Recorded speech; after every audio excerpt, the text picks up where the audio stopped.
ڈرامے کی next episode میں آپ لوگ دیکھیں گے کہ آخر کار میر زاہد اپنے بیٹے عمیر کی بات مان کر زائرہ کے گھر پر اس کا رشتہ لے جانے کے لیے ہو جاتا ہے تیار، کیونکہ وہ نہیں چاہتا کہ وہ اپنے بیٹے کو اپنے خلاف کرے، اور اس کی بھی بہت بڑی وجہ ہے کیونکہ تمام تر پراپرٹی صرف اور صرف اس کی بیوی کی ہے اور اس کی بیوی کے ذریعے اس کے بیٹے عمیر کی۔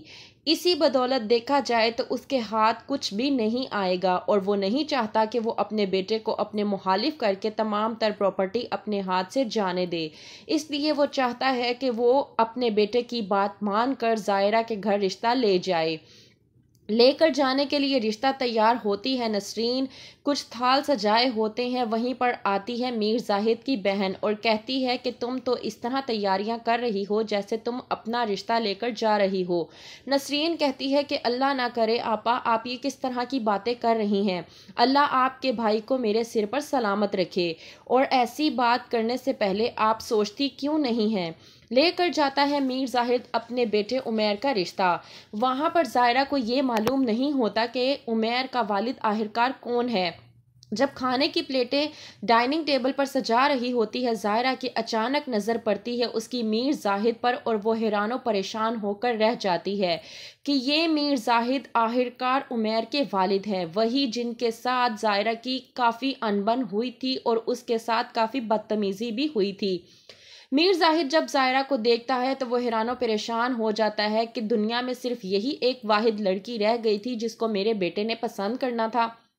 کہتا ہے میر زاہد سب کے سامنے کہ میں نے اپنے بیٹے کی تمام تر خواہشات کو پورا کیا ہے، اور آج اس نے جو خواہش کی اس کو بھی پورا کرنا تھا۔ آپ تو یہ سوچ کر خوش ہو جائیں کہ آپ کی بیٹی خوش قسمت ہے جس کو میرے بیٹے نے پسند کیا۔ یہ بات سننے کے بعد زائرہ پوری طرح سے پریشان ہو جاتی ہے۔ جب جاتے ہیں گھر تو میر زاہد اپنے بیٹے عمیر سے کہتا ہے کہ وہ دونوں عورتیں بہت ہی زیادہ انڈیپینڈنٹ ہیں۔ میں یہ نہیں کہتا کہ وہ دونوں غلط ہیں، لیکن میں اتنا ضرور کہوں گا کہ ہمارے گھر کا ماحول ایسا نہیں ہے کہ ہم اپنے گھر کی عورتوں کو اتنی آزادی دیں، باقی تم خود سوچ لو۔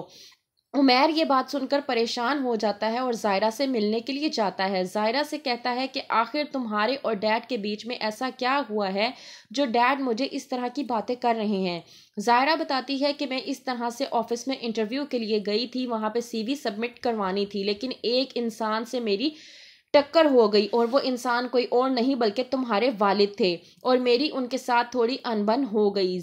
عمیر کہتا ہے کہ آخرکار تم نے ان کو ایسا کیا کہا؟ کہتی ہے زائرہ کہ کچھ نہیں، بس میں نے ان سے اتنا ہی کہا تھا کہ آپ کے پاس اتنا پیسہ آ گیا ہے لیکن آپ میں تمیز نام کی چیز کوئی نہیں ہے۔ تو عمیر نے کہا تم نے ایسا کیوں کہا؟ زائرہ کہتی ظاہر سی بات ہے انہوں نے میری CV پھاڑ دی تھی، بس اسی لیے غصے میں آ کر میری ان سے تھوڑی سی بحث ہو گئی تھی۔ تو کیا کرے گا اب مزید عمیر؟ آگے جاننے کے لیے دیکھتے رہیے ڈرامہ سیریل محروم۔